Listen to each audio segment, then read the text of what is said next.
दोस्तों, मैं गुलशन आप सभी का स्वागत करती हूँ। ट्रेन में छेड़खानी पड़ेगी महंगी।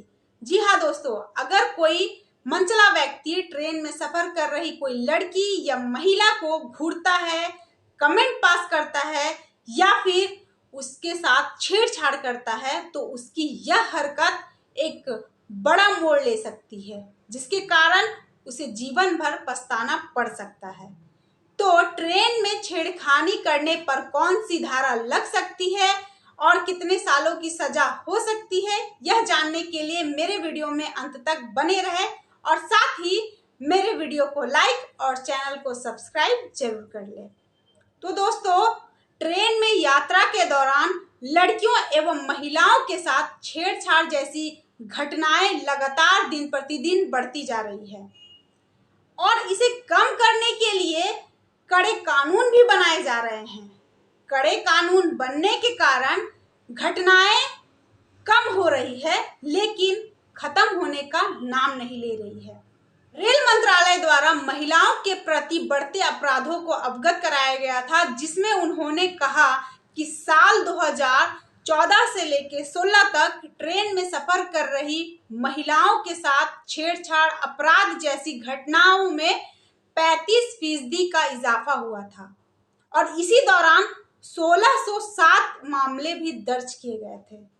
तो ऐसे में महिलाएं सेफ कहाँ है? महिलाएं सेफ कहीं नहीं है, ना घर में, ना बस में, ना ट्रेन में, ना जॉब में, ना रोड में, ना किसी रिश्तेदार के यहाँ। यह एक गंभीर मुद्दा है। इस पर सभी को विचार करने की जरूरत है और मैंने भी इस पर विचार किया और मैं यह सोच रही थी कि लड़कियां आखिर सेफ कैसे रहेंगी। और तभी मैंने फोकस ग्रुप डिस्कशन में दर्शन दांडी जी, जो एक एडवोकेट हैं, उनकी बातों को पढ़ा। उनकी बातें महिलाओं के मनोबल को बढ़ाने के लिए एकदम सटीक बातें थी, जो मैं आप सभी को बताऊंगी। उन्होंने कहा कि जब तक बेटियां खुद की सुरक्षा के लिए तैयार नहीं होंगी, तब तक वह सुरक्षित नहीं हो पाएंगी, क्योंकि कानून कितना भी जोर दे दे, पर वक्त पर करारा जवाब देने के लिए बेटियों को हमेशा तैयार रहना पड़ेगा। तभी अपराधों पर अंकुश लगाया जा सकता है और साथ ही बेटियों को गलत कार्यों को सहन करने के बजाय उसका विरोध करना चाहिए। तो इनकी हर एक बात सही है और सीखने योग्य है, क्योंकि कहीं ना कहीं जो समाज में शिक्षाविद, कानूनविद, महान लोग हैं, उन्हें भी लगता है कि बेटियों के साथ जो अत्याचार होता है, बेटियों के साथ जो अपराध होता है, उनसे वह दुखी हैं और चिंतित भी हैं।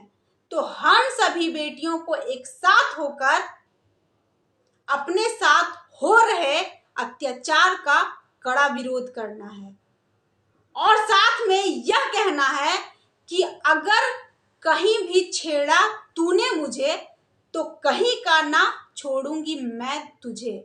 अब अगर कोई व्यक्ति किसी लड़की या महिला के साथ छेड़छाड़ करता है, तब ऐसे व्यक्ति पर आईपीसी की धारा 354 के तहत उस दोषी को 1 साल की सजा, जुर्माना या फिर दोनों से दंडित किया जाता है। पर मैं यहाँ बात कर रही हूँ ट्रेन में हुई छेड़छाड़ के बारे में।